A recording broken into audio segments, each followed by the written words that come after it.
होता है? लिम्फोमा और ल्यूकीमिया जी दो टर्म है, बच्चों में बहुत ही कॉमन कैंसर पाया जाता है जी। इसको रक्त विकार कैंसर या हेमेटोलॉजिकल मैलिग्नेंसीज बोलते हैं। एक महामारी है दुनिया में जी। और औरतों के ब्रेस्ट में ये बीमारी होती है, कैंसर होता है। जी जी। हाँ, और तो ब्रेस्ट कैंसर जो होता है बिल्कुल जेनेटिक लिंक्ड होता है। यदि हमें और जानना है और ये जानना है कि कैंसर कहाँ तक है, स्टेज क्या है, कितना फैला हुआ है, और हमारा जो रक्त संबंधित जितनी भी सेल्स होती हैं वो बोन मैरो में पैदा होती हैं, बोन मैरो में बनती हैं। अच्छा। तो बोन मैरो की क्या स्थिति है तो जानने है कि शायद मुझे कैंसर कहीं पता नहीं हो, बॉडी में कहीं भी कुछ भी हो सकता है, कहीं कैंसर ना हो, कौन सा ब्लड टेस्ट कराए जिससे पता चल जाएगा कि कैंसर? देखिए, और यदि गले की गांठ जो है वो 1 सेंटीमीटर से बड़ी है जी, और यहाँ कमर के पास की गांठ यदि 2 सेंटीमीटर से बड़ी है, अच्छा, तो हम ये कहते हैं कि हाँ ये सिग्निफिकेंट बड़ी है।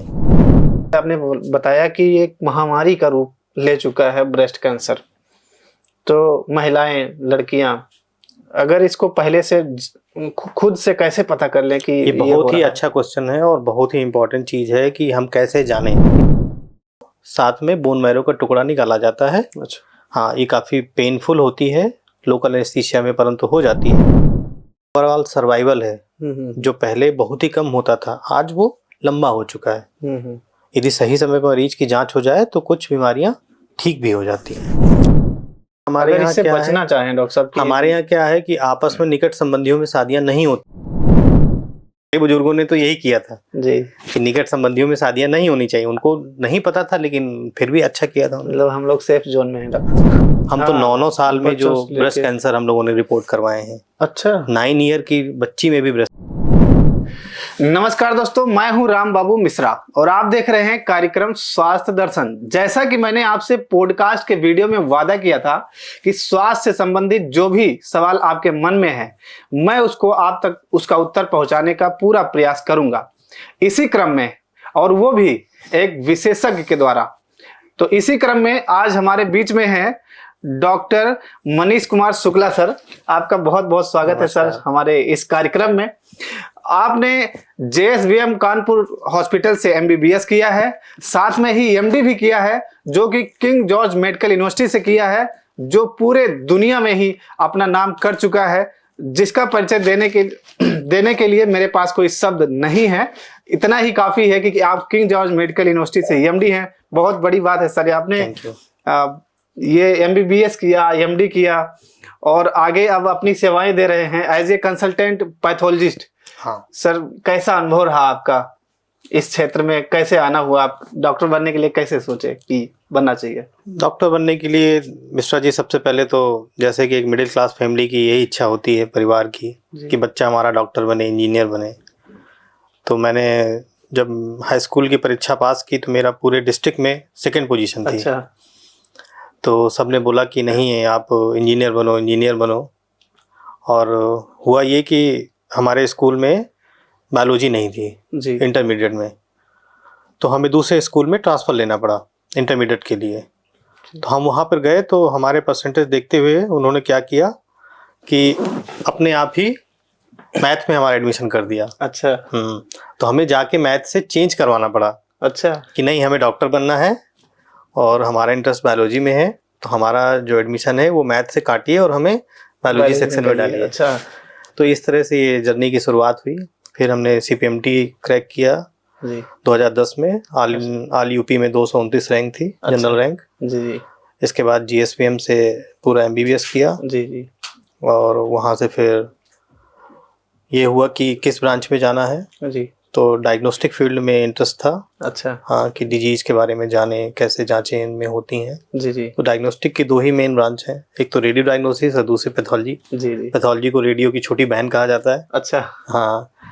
तो इसके बाद हमने एडमिशन लिया KGMU में। अच्छा, 3 साल की MD की। अच्छा, फिर यहीं पर 3 साल से SRSIP भी किया। सीनियर रेजिडेंसी भी मेरी 3 साल KGMU की ही है जी।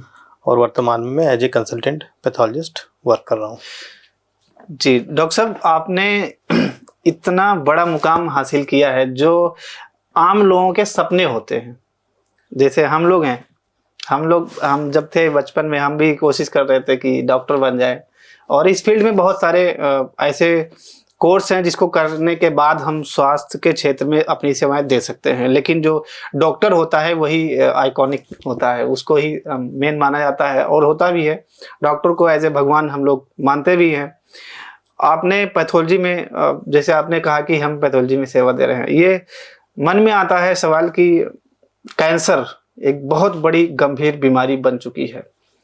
ये पता नहीं चलता है पहले कि पहले अगर कैंसर पता चल जाए लोगों को कि इनको तो कैंसर हो गया है, तो उसका इलाज वो शुरू से स्टार्ट कर दें, तो शायद हो सकता है वो लेवल ना पहुंचे जो जिसको बोलते हैं मेडिकल के टर्म में 3rd स्टेज, 4th स्टेज या लास्ट स्टेज, इसके जो भी होते हैं, वहां तक पहुंचने से पहले अगर ये पता चल जाता है कि कैंसर होने वाला है या हो रहा है या हो गया है, तो कहीं ना कहीं उसको बचाया जा सकता है। इस क्षेत्र में, कैंसर की जांच के क्षेत्र में कौन कौन सी जांचें हैं जिसको करने से पहले करने से पता चल जाता है, या कैंसर होने के बाद की कौन कौन से जांचें हैं जो कैंसर में हेल्प करती हैं? कैंसर, देखिए, इसमें कोई दुविधा नहीं है कि एक महामारी है, पूरे विश्व ही इससे जूझ रहा है। परंतु यदि कैंसर के इलाज के क्षेत्र में देखा जाए तो यदि शुरुआती दौर पे यदि कैंसर पकड़ में आ गया तो उसका बहुत ही अच्छा इलाज है। परंतु होता क्या है, हमारे यहाँ तो हर चीज़ नेग्लेक्ट करने की आदत है। जैसे तो हम शुरुआती लक्षणों को नेग्लेक्ट कर देते हैं, उन्हें अनदेखा करते हैं कि अच्छा ठीक है, होगा, कुछ हो गया है, कहीं पे होगा, चलो ये दवा ले लेते हैं, चलो घरेलू नुस्खे कर लेते हैं, कुछ अपने आप से मेडिकल स्टोर से जाके दवा ले ली, किसी झोला छाप से मिल गया, क्वैक से ले लिया। वहाँ पर जो चीज़ें हैं वो चिंताजनक हो जाती हैं जी। कैंसर में सबसे पहले आपको क्या करना है, कहीं भी कुछ भी, कोई गांठ है जी, कोई घाव है जो कि लंबे समय से है, जो कि भर नहीं रहा है, बढ़ रहा है, धीमे बढ़ रहा है, तेजी से बढ़ रहा है, दर्द नहीं होता। कैंसर में दर्द जो होता है वो काफ़ी, जब अवस्था उसकी बदल जाती है, जब स्टेज बदल जाती है, उस स्टेज में दर्द होता है। तो यदि कोई दर्द रहित गांठ है तो उसकी जांच जरूर करवानी चाहिए और अपने जो नियरेस्ट आपके जो भी फिजिशियन या सर्जन हैं उनको दिखा के आप उनसे संपर्क करिए और उस गांठ को इवेलुएट कराइए कि ये कैंसरस चेंजेस तो नहीं है इसमें। सारी गांठ तो नहीं होती, हम तो जा रहे हैं रास्ते में, हमें चोट लग गई, गांठ हो गई, तो वो क्या करती है, वो तो हफ्ते भर में, 2 हफ्ते में वो हील कर जाती है।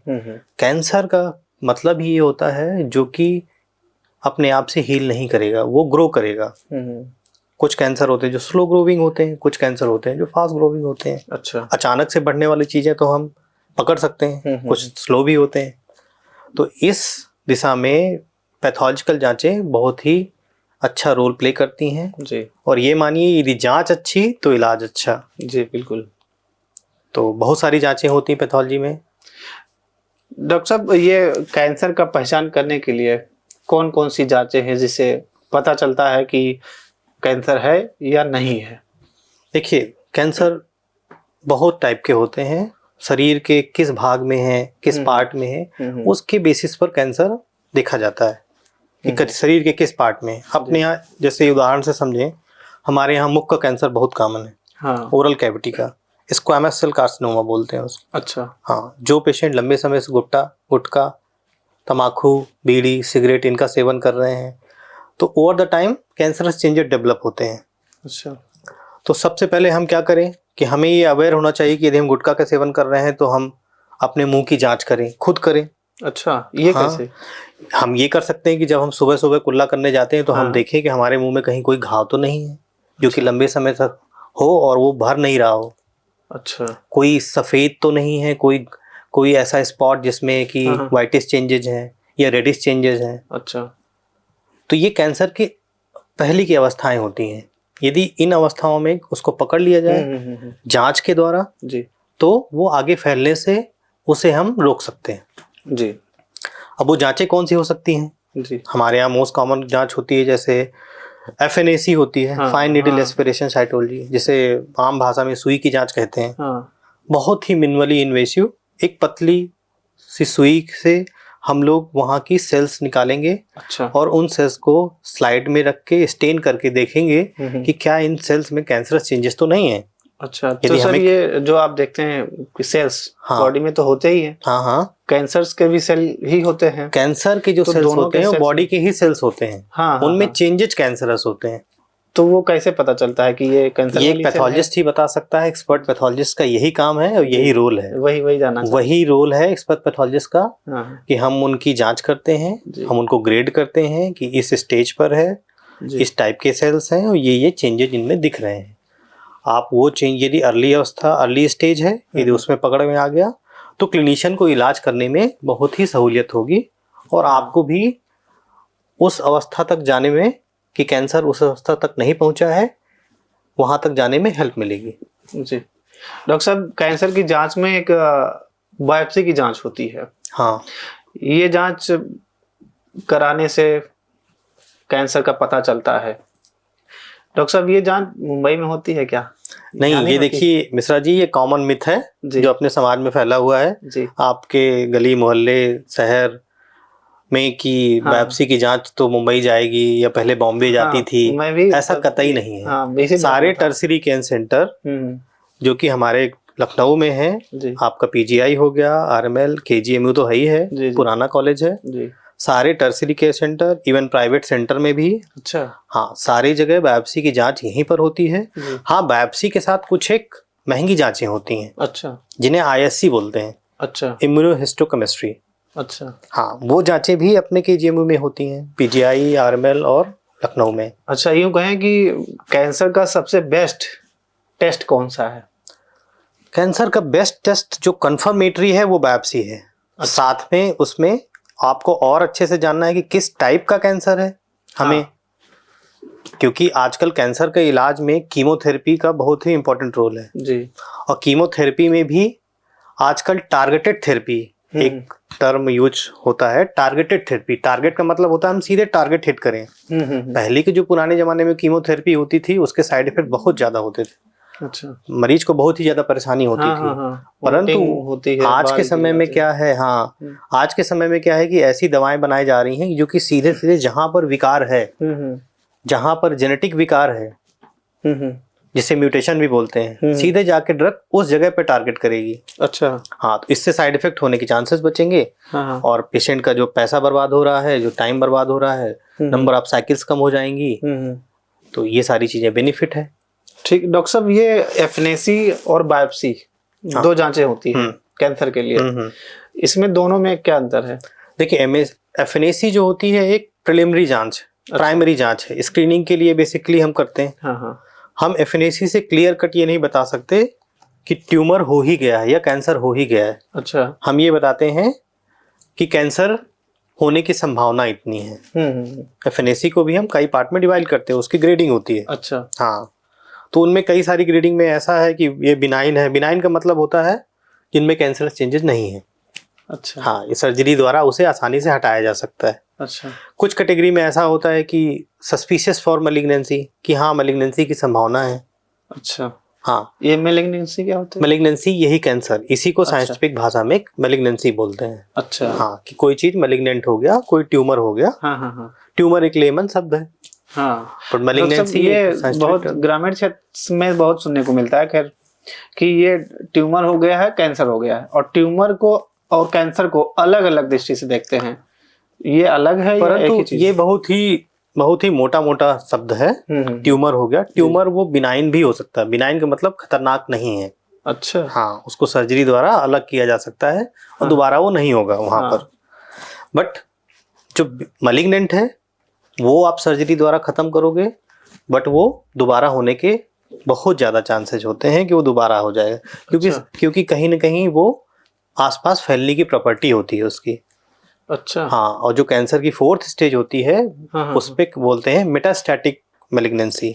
मतलब वो जो मैलिग्नेंसी एक जगह से दूसरी जगह जा चुकी है, तो आप उस जगह पे काट भी देंगे तो दूसरी जगह कैंसर दोबारा हो जाएगा। और कैंसर सेल की प्रॉपर्टी होती है अच्छा, कि जो उनका डिवीजन होता है, जो उनका मल्टीप्लिकेशन होता है, वो बहुत ही फास्ट होता है।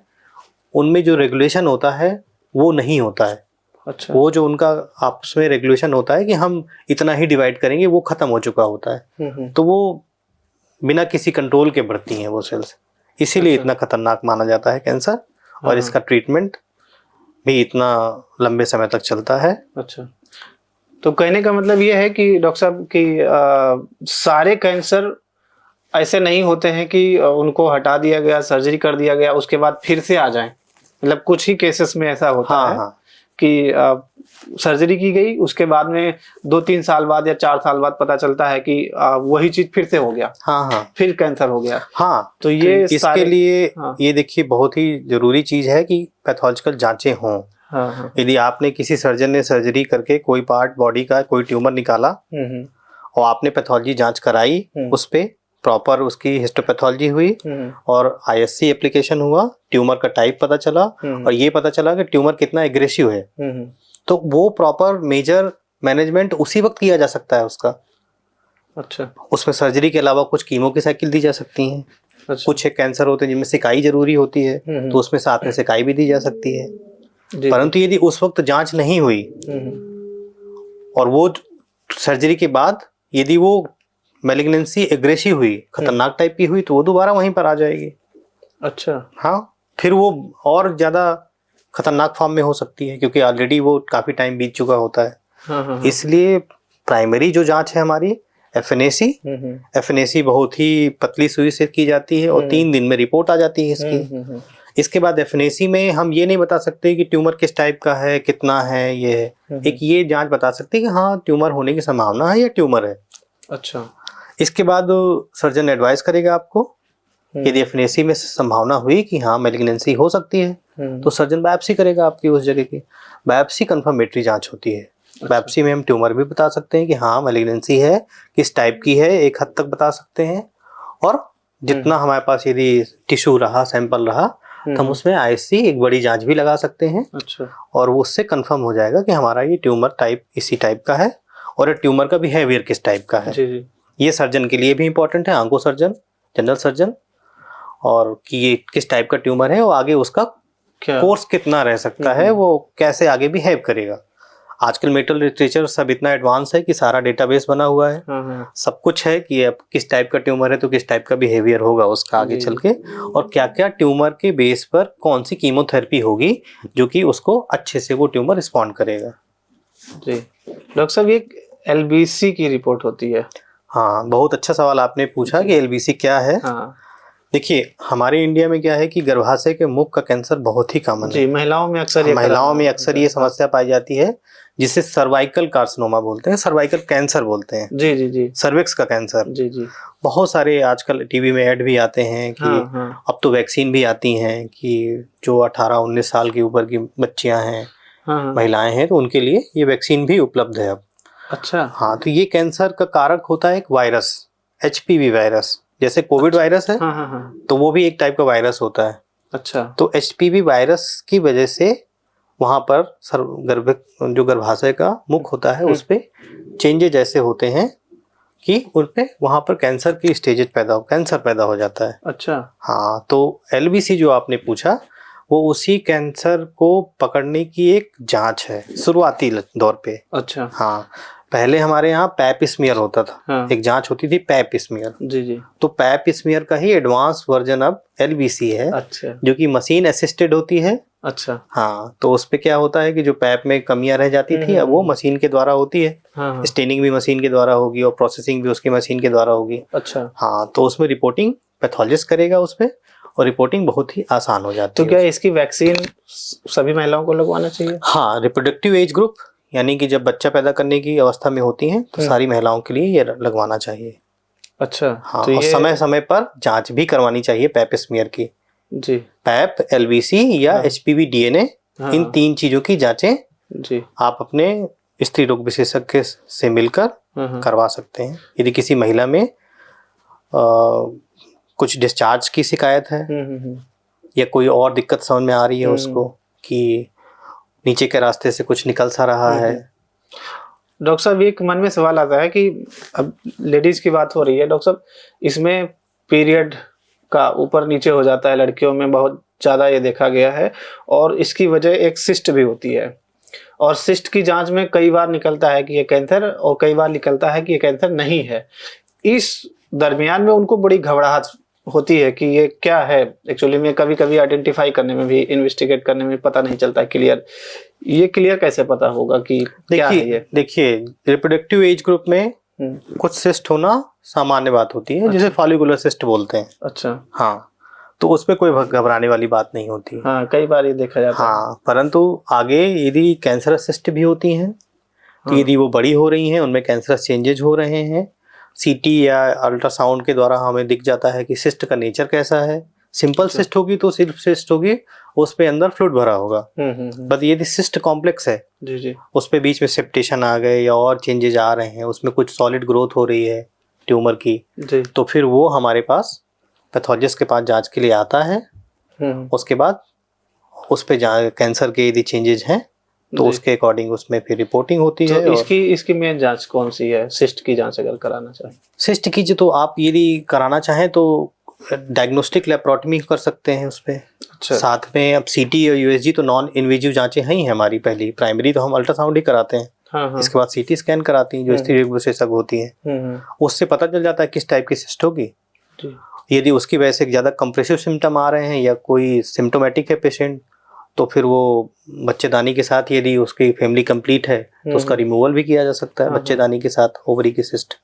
डॉक्टर साहब, ये जो कैंसर होता है कार्सिनोमा सर्वाइकल टाइप का जो आप बता रहे हैं, ये कैंसर अगर किसी को हो गया है और उसकी सर्जरी भी हो गई, उसकी ओवरी को हटा दिया गया है, उसके बाद क्या चांसेस हैं कि वो फिर से कैंसर? यहाँ पे सर्जन का बहुत ही इंपॉर्टेंट रोल होता है, साथ में पैथोलॉजिस्ट का भी, कि जब सर्जरी हुई है तो प्रॉपर सर्जरी के बाद जहाँ तक कैंसर था उसकी मार्जिन्स निकाली गई हैं कि नहीं। अच्छा। यदि कैंसर की सेल्स वहाँ पर छूटेंगी जी और प्रॉपर कीमोथेरेपी या रेडियोथेरेपी नहीं दी गई है तो वो कैंसर को दोबारा होने के बहुत ज़्यादा चांसेस होते हैं। जी। इसलिए सैंपल यदि आता है तो उसमें प्रॉपर मार्जिन पॉजिटिव तो नहीं है, यानी मार्जिन पर ट्यूमर तो नहीं है। ये कैंसर और पैथोलॉजिस्ट दोनों की जिम्मेदारी होती है कि वो कैंसर की सेल्स को यदि मार्जिन पे आ रही हैं तो वो अपने क्लिनिशियन या स्त्री रोग विशेषज्ञ से बात करे और उसकी जानकारी मरीज को भी दे। तो इसका अगर मान लीजिए हो रहा है, बढ़ रहा है कैंसर, सर्जरी हो गई थी उसके बाद, तो कितने दिन बाद लगभग साइन एंड सिम्टम्स आने लगेंगे? कि ये पर्सन टू पर्सन वेरी करता है। ये साइन एंड सिम्टम कैंसर के बेसिस नहीं आते हैं जब तक कि वो बढ़ के बड़ा ना हो जाए। अच्छा। और आसपास के एरिया को दबाने न लगे या कंप्रेस न करने लगे। अच्छा। हाँ, कैंसर की प्रॉपर्टी ऐसी होती है जी। तो डॉक्टर साहब, ये लिम्फोमा ल्यूकेमिया जांच डॉक्टरों के द्वारा प्रेस्क्राइब किया जाता है कि ये टेस्ट कराओ, साथ में बोन मैरो की भी टेस्ट होता है। हाँ हाँ, ये तीनों जांच क्या है और इससे क्या क्या पता चलता है? लिम्फोमा और ल्यूकेमिया जी दो टर्म है, बच्चों में बहुत ही कॉमन कैंसर पाया जाता है जी। इसको रक्त विकार कैंसर या हेमेटोलॉजिकल मैलिग्नेंसीज बोलते हैं। इसमें लिम्फोमा होता है बेसिकली लसिका ग्रंथियों का कैंसर यदि कहें हम, जो हमारे यहाँ लिम्फ नोड्स होते हैं। कई बार बच्चों को बुखार आता है तो गले के आसपास गलसुआ कहते हैं। हाँ। गलसुआ निकल आते हैं, कहते हैं कि कुछ सूज गया है, बड़े बड़े गांठें सी दिख रही हैं, छोटी या बड़ी। तो यदि इनका कैंसर है तो वो लिम्फोमा है। यदि इन्हीं का कैंसर यदि ब्लड में आ गया, खून में आ गया, अच्छा हाँ, तो वो फिर ल्यूकेमिया होती है। इनका भी हो सकता है या अन्य दूसरा कैंसर ब्लड में आ गया जी, तो उसे ल्यूकेमिया बोलते हैं। ये बेसिक अंतर होता है। और रही बात आपकी बोन मैरो एग्जामिनेशन, तो सबसे पहले यदि हम बात करें कि यदि किसी को डायग्नोस होता है हमारे आसपास कि उसको रक्त संबंधित कोई कैंसर है, तो सबसे पहले यदि बच्चा है कोई, उसकी गांठें हैं तो यदि गांठें 3 सप्ताह के बाद या 4 सप्ताह के बाद भी कम नहीं हो रही हैं। अच्छा हाँ। और यदि गले की गांठ जो है वो 1 सेंटीमीटर से बड़ी है जी, और यहाँ कमर के पास की गांठ यदि 2 सेंटीमीटर से बड़ी है, अच्छा, तो हम ये कहते हैं कि हाँ ये सिग्निफिकेंट बड़ी हैं, मतलब ठीक ठाक बड़ी हैं। इनको देखना चाहिए कि क्यों ये बढ़ी हुई हैं और 1 महीने के आसपास क्यों नहीं घट रही हैं। अच्छा। दूसरा कारण हमारे इंडिया में ट्यूबरकुलोसिस या टीबी बहुत कॉमन है। हाँ। तो इन ग्रंथियों की टीबी भी होती है। अच्छा हाँ, तो टीबी की भी जांच कराना बहुत जरूरी होता है। उसमें एफएनएसी बहुत इंपॉर्टेंट रोल प्ले करती है। अच्छा हाँ, एफएनएसी द्वारा हम जान सकते हैं कि इसमें टीबी तो नहीं है और या मैलिग्नेंसी तो नहीं है, लिम्फोमा तो नहीं है जी। ल्यूकीमिया जब फैल जाता है ब्लड में, जब यही कैंसर सेल ब्लड में मिलती हैं तो उसे ल्यूकीमिया कहते हैं जी। वो जानने के लिए हमें पेशेंट से सबसे पहले तो एक सिंपल सा सीबीसी टेस्ट होता है, जीबीपी, कंप्लीट ब्लड काउंट, और साथ में जनरल ब्लड पिक्चर। अच्छा। सामान्य रक्त की क्या पिक्चर है। तो वो सिंपल टेस्ट होता है, एक स्लाइड बना के उसमें देखना होता है, उससे एक मोटा मोटा आइडिया लग जाता है जी। यदि हमें और जानना है और ये जानना है कि कैंसर कहाँ तक है, स्टेज क्या है, कितना फैला हुआ है, और हमारा जो रक्त संबंधित जितनी भी सेल्स होती हैं वो बोन मैरो में पैदा होती हैं, बोन मैरो में बनती हैं। अच्छा। तो बोन मैरो की क्या स्थिति है तो जानने के लिए हमें तो एक टेस्ट होता है जिसे बोन मैरो एग्जामिनेशन बोलते हैं। बोन मैरो एग्जामिनेशन में 2 टेस्ट होते हैं, एक बोन मैरो एस्पिरेशन और बोन मैरो बायोप्सी। जैसे कि हमने सॉलिड ट्यूमर की बात की थी कि बायोप्सी करते हैं, यहाँ भी हेमेटोलॉजिकल मैलिग्नेंसी में भी बायोप्सी करते हैं। अच्छा। तो बोन मैरो एस्पिरेशन होता है, उस पर स्लाइड बना के रक्त को देखना होता है बोन मैरो को, और बायोप्सी एक छोटा सा साथ में बोन मैरो का टुकड़ा निकाला जाता है। अच्छा। हाँ, ये काफ़ी पेनफुल होती है लोकल एनेस्थीसिया में, परंतु हो जाती है। उसको हम एग्जामिन करते हैं और ज़रूरत अकॉर्डिंग स्टेन लगाते हैं, उस पर BISC भी लगा सकते हैं, बड़ी जांच भी लगा सकते हैं उस पर। तो ये सारी जांचें होती हैं, उससे पता चलता है कि ट्यूमर किस टाइप का है और किस अवस्था में है। जी।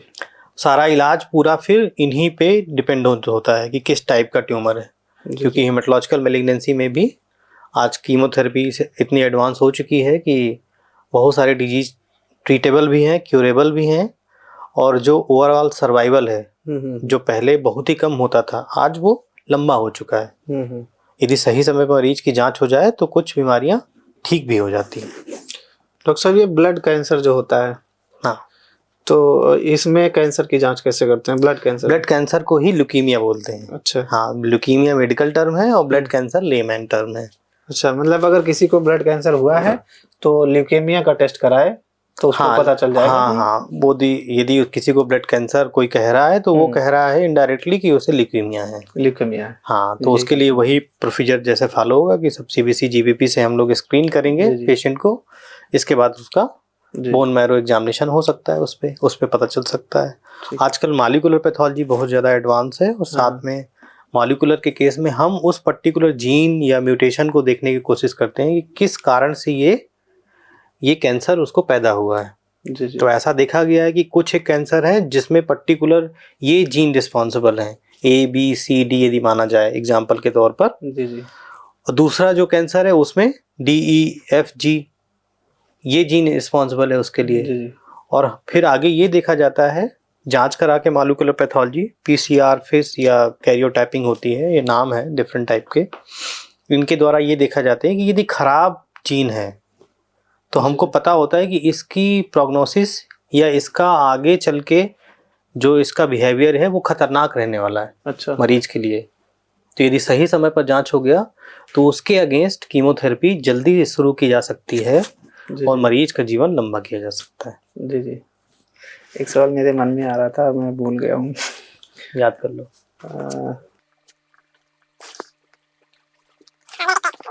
कैमरा चालू है ना? मॉलिक्यूलर जेनेटिक्स, मॉलिक्यूलर पैथोलॉजी क्या होती है? डॉक्टर साहब, ये जानना चाह रहा था कि किसी को फैमिली में कैंसर हुआ है तो क्या संभावना है कि ये जेनेटिकली ट्रांसफर होके नेक्स्ट जनरेशन में भी कैंसर हो जाए? बिल्कुल, ये बहुत ही अच्छा क्वेश्चन आपने पूछा।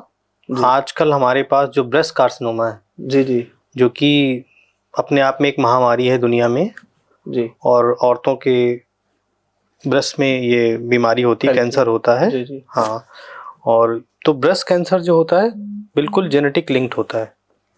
यदि आपके नियर रिलेटिव या नियर जो आपके हैं माँ बाप हैं, जी, दादा दादी में यदि किसी को हुआ है, जी, तो वो बिल्कुल उनको स्क्रीन करना चाहिए समय पर। जी। मैं इसका बहुत ही क्लासिकल एग्जांपल बताता हूँ, बहुत ही जो कि फेमस हुआ था। एंजेलिना जोली, जो कि अपनी हॉलीवुड की, अपनी हॉलीवुड की क्या, अपनी तो बॉलीवुड है, बॉलीवुड है। तो हॉलीवुड की जो हीरोइन थी, उन्होंने प्रोफिलैक्टिक मैस्टेक्टोमी कराई थी। जी। अब इसका मैं अर्थ बता दूं, जी, क्योंकि उनके माँ बाप में वो गंदे जीन थे, अच्छा, जो कि ब्रेस्ट कैंसर इनको कर सकते थे।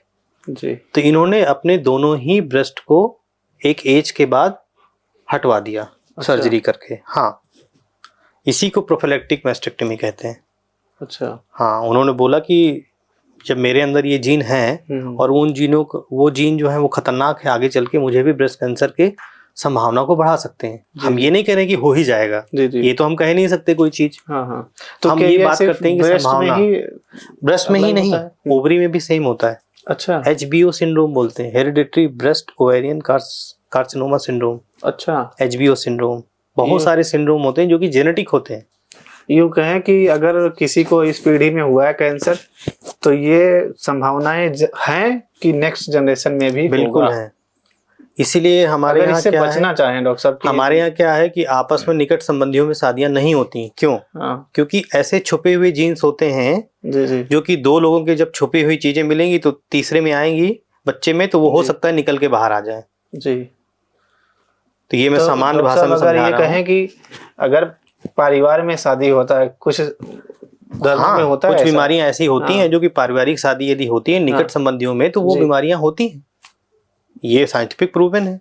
इसका मतलब ये गलत है, नहीं होना चाहिए। अगर ये तो सामाजिक चीजें हम इस पे नहीं कह सकते, बट हमारे बुजुर्गों ने तो यही किया था जी कि निकट संबंधियों में शादियां नहीं होनी चाहिए। उनको नहीं पता था लेकिन फिर भी अच्छा किया था। मतलब हम लोग सेफ जोन में हैं डॉक्टर साहब। हाँ, जैसा भी है। सही है डॉक्टर साहब। मेरे मन में सवाल आता है कि जैसे आपने बताया कि एक महामारी का रूप ले चुका है ब्रेस्ट कैंसर, तो महिलाएं, लड़कियां अगर इसको पहले से खुद से कैसे पता कर लें कि ये बहुत ही अच्छा क्वेश्चन है और बहुत ही इम्पोर्टेंट चीज है कि हम कैसे जानें कि हम उस स्टेज में आ रहे हैं, उस अवस्था में आ रहे हैं, ये कैसे पता? तो एक टर्म होता है सेल्फ ब्रेस्ट एग्जामिनेशन जी।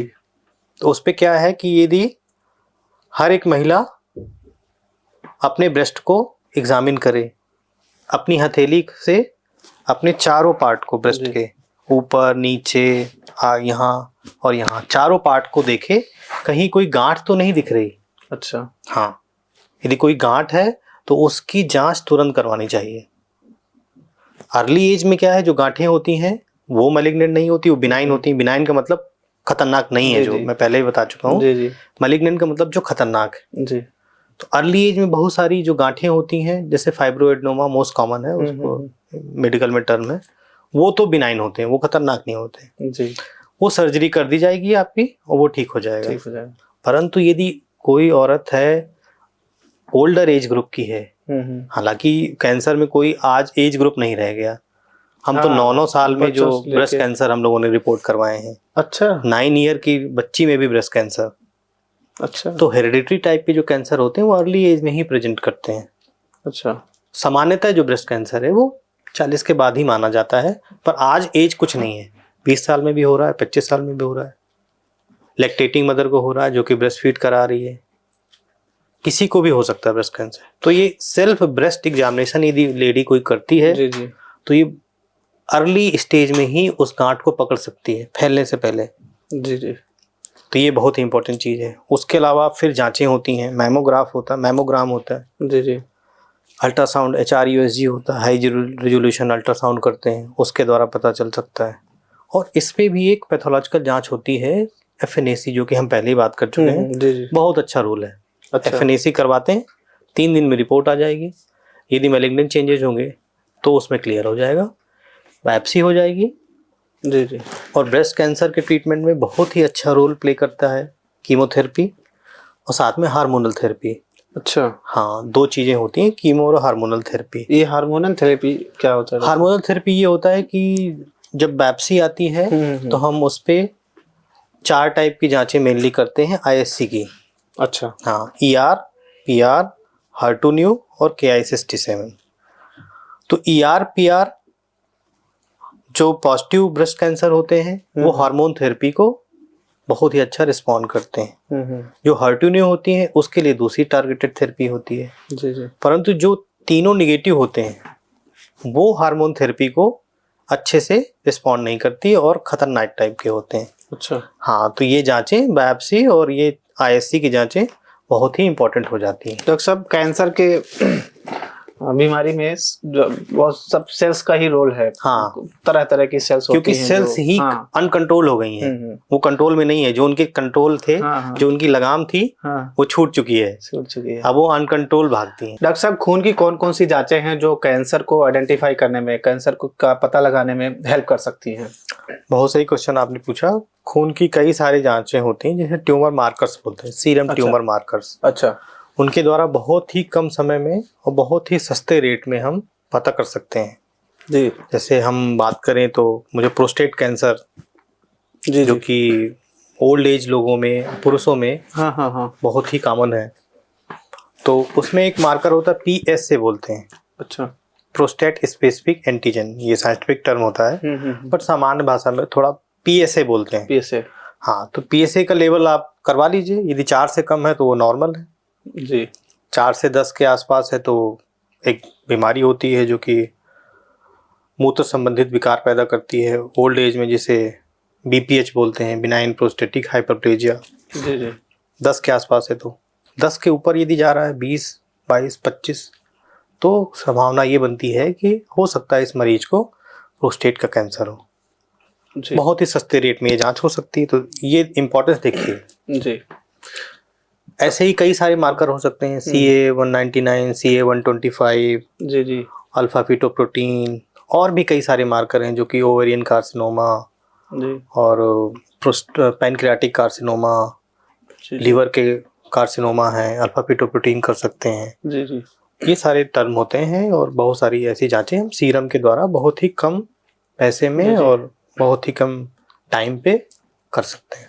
सर डॉक्टर साहब, ये जो ब्लड सीरम से करते हैं टेस्ट, अभी आपने बताया कि CA-19.9, 120 करके 2 टेस्ट होता है, तो ये दोनों में कौन सा बेटर होता है या किसके लिए कौन सा कराना? नहीं, इसमें बेटर नहीं होता, हमें ये देखना होता है कि इस चीज के लिए, इस कैंसर के लिए ये मार्कर है। अच्छा। और उसकी कट ऑफ वैल्यू ये है, सामान्य परिस्थिति में, सामान्य पुरुषों में या सामान्य महिलाओं में इसकी मात्रा सीरम में इतनी होनी चाहिए। यदि इससे ज्यादा मात्रा आ रही है अच्छा, तो कहीं कुछ और तो नहीं है, फिर ट्यूमर की संभावना बनती है, तो हम और एग्रेसिवली उस डिजीज के लिए सर्च करेंगे। फिर दूसरी इमेजिंग टेक्निक के लिए हम जा सकते हैं रेडियो डायग्नोसिस में, जैसे कि अल्ट्रासाउंड हो गया, CT स्कैन हो गया, MRI हो गया। यदि हमें तब भी संभावना लगती है तो हम फिर FNA करा सकते हैं, FNAC करा सकते हैं, बायोप्सी करा सकते हैं। अगर किसी के मन में डाउट है, वो सस्पेक्ट कर रहा है कि शायद मुझे कैंसर कहीं पता नहीं हो, बॉडी में कहीं भी कुछ भी हो सकता है, कहीं कैंसर ना हो, कौन सा ब्लड टेस्ट कराए जिससे पता चल जाएगा कि कैंसर? देखिए, कोई एक ऐसा ब्लड टेस्ट नहीं है जिससे सारे कैंसर की जांच हो जाए। अच्छा, ये मिथ है, ऐसा कुछ नहीं होता। वो आपका जीवन शैली पे, या आपको यदि क्रोनिक लीवर सिरोसिस का पेशेंट है, अल्कोहलिक है, जी, उसे क्रोनिक लीवर सिरोसिस हो चुकी है, उसको हेपेटोसेलुलर कार्सिनोमा या लीवर कार्सिनोमा के लिए जांच करानी चाहिए। मतलब यदि कोई लंबे समय से गुटखा, बीड़ी, पान मसाला का सेवन कर रहा है तो मुंह के कैंसर की जांच करानी चाहिए। अच्छा, ये ऐसे करके हम इन बीमारियों को पहचान सकते हैं। आप ऐसा नहीं कर सकते कि एक साथ पूरा कैंसर कहीं शरीर में तो नहीं है, तो ऐसी कोई जांच करा सकें। अच्छा, ऐसी कोई जांच अभी नहीं है, सीरम मार्कर ऐसा कुछ नहीं है। जी जी। हाँ, जिस पार्ट का बॉडी के, जिस ऑर्गन का है, उसके स्पेसिफिक मार्कर होते हैं, फिर वैसा हम करा देते हैं। डॉक्टर साहब, एज ए पैथोलॉजिस्ट आप लोगों को क्या संदेश देना चाहते हैं? जाते जाते, चलते चलते एक सवाल मेरा ये है आपसे। एज ए पैथोलॉजिस्ट मेरा यही संदेश है लोगों का कि यदि जांच सही होगी जी तो आपका इलाज भी अच्छा होगा जी। सही समय पर जांच कराएं, बीमारी की शुरुआत में ही जांच कराएं जी। यदि बीमारी को लंबे समय तक रखा जाएगा तो बीमारी बढ़ेगी ही जी जी। तो इसलिए सही समय पर जांच कराएं और अच्छी जांच कराएं, अच्छी जगह से जांच कराएं। अच्छी जांच कराने के लिए कैसे पता करें डॉक्टर साहब कि ये अच्छी जगह है, यहाँ कराना ठीक है? कैसे पता करें? सारी जांचें ठीक होती हैं, कोई खराब नहीं होती है। हाँ, यदि आपको फिर भी डाउट है तो आप जहाँ एक सेंटर पे आप जांच करा रहे हैं उसकी जगह दूसरे सेंटर पे करा लीजिए। अच्छा, हाँ, आजकल तो इतने सारे कारपोरेट लैब्स भी हैं जी जी। हमारे जो पायनियर इंस्टीट्यूट हैं वो तो है ही है लखनऊ में या आसपास में, साथ में इतनी कॉर्पोरेट हॉस्पिटल्स हैं जो कि छोटी टाउनशिप में भी पहुंच चुकी हैं, लैब्स हैं, वहाँ पे आप जांच करा सकते हैं। अगर और यदि फिर भी नहीं संतुष्ट है तो किसी पैथोलॉजिस्ट से मिलकर आप डिस्कस कर सकते हैं अपने केस को। हमारे दर्शकों के लिए 2 शब्द आप अगर कुछ कहना चाहें? जिंदगी को एंजॉय करिए जी अपनी लाइफ स्टाइल अच्छी रखें जी, बस यही मेरा कहना है। डॉक्टर साहब, आपका बहुत बहुत धन्यवाद। आप मेडिकल के सेक्टर में जो माना जाता है कि इलाज करते हैं डॉक्टर्स, हम उन्हीं को जानते हैं, लेकिन जो जांच करते हैं वहां तक हम पहुंचते ही नहीं है। लेकिन जो इलाज होता है उसके पीछे की जो कड़ी होती है उसके पीछे का जो पर्दे के पीछे का सारा काम जो होता है वो एक पैथोलॉजिस्ट ही करता है, और उसी के बेसिस पे आगे का ट्रीटमेंट का निर्धारण होता है कि कौन सी दवा दी जाएगी, कैसे ठीक करना है, उसका ट्रीटमेंट प्लान क्या है, वो डॉक्टर डिसाइड करते हैं। लेकिन इसके बाद ही डिसाइड करते हैं कि इनको हुआ क्या है, और हुआ क्या है इसको कौन डिसाइड करता है, वो हमारे बीच में बैठे हैं। डॉक्टर साहब बहुत बहुत धन्यवाद आपका, पुनः एक बार आप हमारे बीच में आए, अपना इतना अमूल्य समय दिए, जिसके लिए हम और मेरी पूरी टीम आपकी बहुत बहुत आभारी है, और बहुत बहुत धन्यवाद। नमस्कार। Thank you.